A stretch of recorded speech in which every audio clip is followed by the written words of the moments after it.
Hello there, I'm Trocon Fair from the National American University student reading accounting. Today I'll be talking to you on anti-fraud evaluation for small business. Evaluate anti-fraud deterrence and control in the fraud examination plan for organization. So this is just a presentation that I aim to present, but I'm trying to do this onto the YouTube channel and then they can give people some insight of how to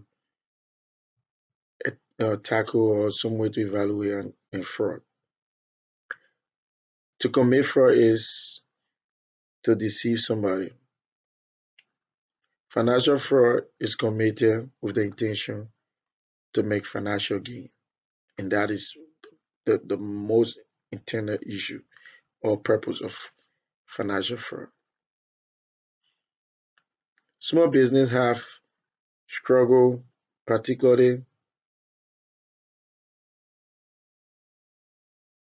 voluntarily to fraud because there have been unavailable resources to implement complete system of the internal control until we prove ourselves wrong, right? So you always want to be able to check yourself. Employee theft normally don't fit the scenario or stereotype of career criminal profile. Because why? These people, we just call them employee theft. Because these people they did not just come into your life or they did not just walk into your business 1, 2 weeks and you start trusting them. No, they started working there for 2, 3 years, 4, 5 years, up to 10 years, and they work with you and you trusted them and they are proving everything to be great. It's hard to deal with. It's hard because yeah, I work with a person for 4 or 5 years. What more can I be doing or possibly be hard on the person? But you always have to keep your eyes on your business because at that point where you feel it's all okay, that is the time they come right back at you. In business or business enterprises, financial fraud are committed by highlighting the financial statement or it is in collusion. Mm. So people collude with other people, or these are things that it happen through financial statement. One person can do that part. Sometimes it's not one person. So this can happen with another employees and another employee having a collusion to be able to bring the business. It can be the employee and the vendor, so many ways. Common form of financial fraud experienced by small businesses. Fraud related to payroll. Payment that are made to employees that does not exist, right? Or payment that are made to vendor or people that does not exist. You come and form a story that, oh, we did a piece of job, this is this, you escalate figures, and then you tell the business owner because you know they are so busy or probably have other issues to do. And then you just write some check maybe to some friends or whatsoever and say they are vendors. They doesn't exist. Or some account that you open or that person open and it just goes there. All right. Or maybe it might not be a check written to somebody. They might be like paying cash. All right. So these are other ways you can see that. Check issued twice. Money is loaner when check is issued more than once for the same expenses. All right. We pay this person for the air conditioning of the system, and then afterward you come back, you recreate a story that oh there was a problem, we needed to reconnect again, this that, and you still pay him amount, right? Which of course was just one situation. That in itself is a fraud. So escalating order and for goods, right?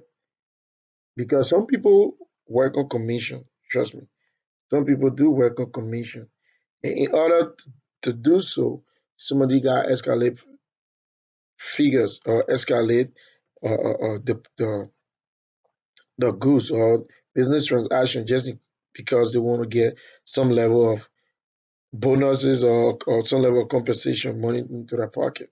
So you want to be careful, right? So in that mean is a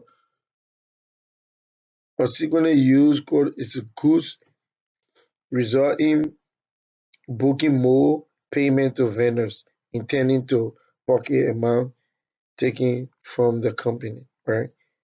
So you could be that salesperson or that a procurement person for the institution or for the little company, or you can be that purchase person for the company. And at the end of the day, you go to purchase, you assume that yes, we purchased 3,000 worth of goods, and only to know that we purchased 4,000 worth of goods, and only to come to realize that that goods was 3,000 worth. And then the business paid 4,000 to a person that it ain't supposed to pay 4,000 to instead of 3,000. And the 1,000 is being pocketed for God know what. All right. So these are other form of theft. So some of the reason why this happen, you got one employee responsible for initiating purchase, others, right? You got the same employees responsible for creating vendors account, right? Writing vendor checks, right? And you got the same person is responsible to verify or to be able to diverse other payment. Now, you got this person. You have the same person responsible to save cash. One person manipulate the system. All right. So you don't want to have one person doing multiple of things for that business. You want to have a check and balance. You could have another person doing the next thing. If somebody that is keeping cash, the next person should keep the safe. If somebody that is keeping the safe, another person should be able to check and verify the money in the safe is whether it's actually worth what was being taken to the safe. All right. Use of company credit card for personal purposes. Yes, those are other form of common fraud. You don't want to do that. Escalation of skills or sales. I'm sorry. Escalation of sales. People escalating sales figure because they want to make sure they're getting bonuses from there or some level of commission. Like I stated, you don't want to do so. Right? Other preventive measure. All the above are just big identity of fraud. And we can see it in our common life, right?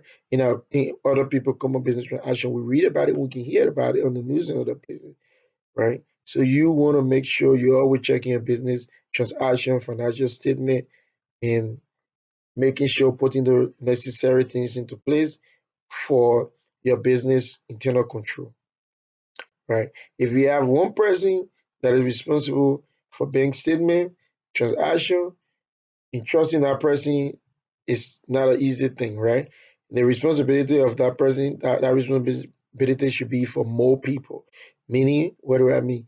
If that person checking the reconciliation, bank reconciliation, business transaction, is matching it with a cash, that person should have nothing to do with the cash. We should have another person checking cash, right? And at the end of the day, if you don't grab that point, if you feel so complacent, this is what happened. It became a concern to Red because you never made such a purchase. You have never come into such a contact over time. You will be concerned what's going on.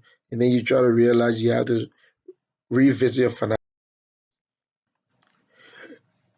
With regards to the same rate or scenario, we asked, so I asked you what is control, which control I could recommend, and how will it help to address the red flag. First of all, we can talk about control as a kind of system and procedure in place or built. So when we talk about build, it can be cameras, it can be vaults, it can be cash box and things. These are things we talk about, right? It can be some other form of system put into place, all right, to prevent fraud from happening, all right, or to minimize fraud. Okay. Like they say in the case of Susan, she was there doing multiple tasks at that rail company, automotive company. So that was a huge deal for her. She could cover up the hole and cover up, meaning she could go and take cash and she could rewrite that balance. I have to say there was nothing happening because she was the one person in charge of to doing all of these things. So you don't want to have one person doing that because doing multiple job, one person linking one job to another that could lead to covering out the next problem if you were to create one, then it means that the business owner is creating their own problem. So you want to have another person or probably other people that are having a support system. You have technology. You could create a unique password for lock or safe to keep cash on a financial document. Yet you want to create that operation efficiency, keeping petty cash on a lock or on a safe. That is good. When James is responsible for the illustration, when James is responsible for sales, he gonna come to Janet and say, Janet, listen, this is what I made. Janet's gonna verify that with business transactions. Say, okay, this is 500 for the day. We go, and then we're gonna call Sam. Sam's verify that, and Janet gonna deposit that into the cash box. That yes, James did this transaction, and Sam gonna have the safe key. Now, doing all that gonna help people. You know, if you're a business owner, you have your wife can keep the safety, or probably your wife could counter check that and then say take the safety because what happened is that the whole business keys are now with Sam to keep. So when he keep that, put the money in the safe and keep that key, you have that. When the next business days begin, you're gonna go there and reconcile that and make sure it's correct. So these are ways in which you can use other means to be able to avoid having this thing happen. So you want to have some other third party. Third party could be your wife. She only want to use that. Or probably could be someone else with the business that will not have control of entering or knowing where cash is. She might feel that you're going too much and you guys are going for the single. So more people prefer hiring other people and then they can go back and then do their own checking balance collectively as spouses. All right. So one thing I want to stress on, I see my own fair share, right? When I say my own fair share, it's not like I'm a business owner, but I've seen and watched how people fraud happen, right? This is a form of fraud. So I know a person who had a business, all right, like a African store where they sell food stuff, African food stores, Spanish food stuff, and Asian, some level of Asian food stuff. And this business was booming, man. This owner had two sales points, all right? One in certain part of Minnesota and the other part in certain part of Brooklyn of Minnesota, Brooklyn Center somewhere, or you could call it Crystal or some part of that place. And I knew somebody for sure who saw in one of those sales, at those sales point, right? On one day, I chose to go and visit this friend. I met this friend in the sales point business, going, people coming, purchasing, and paying. And I was like, wow, this is a good spot. But one thing that I noticed that stood up to me was like, I met three ladies who came out to this store on different occasions on that same day. And this person, the first person came, collected something like 150 ball worth of food item, and she just paid $75. And she just told the guy, "Oh, this is part of my bill, and you can pay for that." So I was like, "What's that?" And she walked out. He just smiled. Look, if you want a bill, this is not how you can get it, and blah blah blah, and whatsoever. And as time went on, probably after some meeting, about 45 on an hour, another one came. She did some purchase, and then she paid some of the money. She said, "Oh, this is my benefit, all right? So you can pay for that and balance your sheet." She walked away. And she was like, "Oh, these girls are so annoying whatsoever." So I'm like, "Oh, hold on a minute, what's really going on?" These people are taking real items that cost money, right? And profit, time, and everything is within here. And you telling me they're just walking and talking about benefit and talking about about about whatever you can call it. But the last one that stood out to me was this attractive lady, like the others was so attractive. And she came, collected probably like a $200 worth of food stuff and stuff. And she was to pay $100, and you can pay the rest, is my benefit. All right. That's why friends with benefit are for, right? And I'm like, hold on a minute.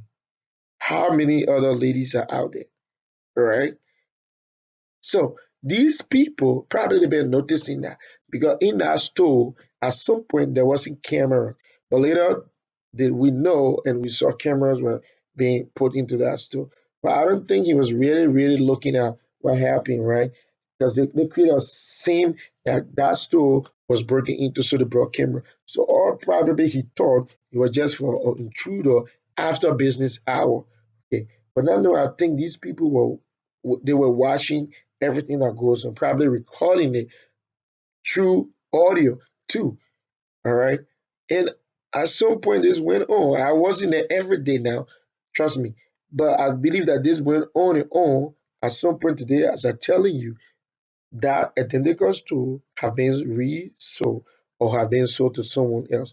The owner that have the store sold the store, she and her husband, and they are running the other store now. Because this family member, this person that they feed at the church so much, was doing that job as a part-time. He come and help. Their wife was running the store, she was running in the day, and when this guy comes from job in school, he goes to the store and run the store in the afternoon. So because of that, I think they felt that they were not gaining profit. Because yes, every day you got women, tons of women coming and asking for benefit, friends with benefit. How many women will you have? They were losing a good amount of money. It was in a day or per person, it wasn't looking tangible. But if you compare it within that day, it was tangible amount of money. Probably 500 a day or 400 or 300 a day. That's a good amount of money within a month. All right. And how many times would that occur within that month or within a year? So as I speak to you, the store was sold out. They sold the store, and the owner is running one store now. She and her husband, she goes to job. She works as a nurse to the hospital, and when she come in the afternoon, she take over from her husband, and he can go do something else. So these are some of the fraud that occur. Yet you say, oh, I think it's not like that's fraud. All right. He was taking it like family stuff and just a game, big boy, and chilling with all these girls and women. Women like pleasure. And when they know they can pay less money for a lot of stuff, okay, that's cool with it. So he was bringing these people down out of business and he thought he was doing good for that. But that was so leave a comment on my YouTube video. These are references. You want to check on that. And if anything, I can go back and comment on it. Thank you so much. Appreciate it.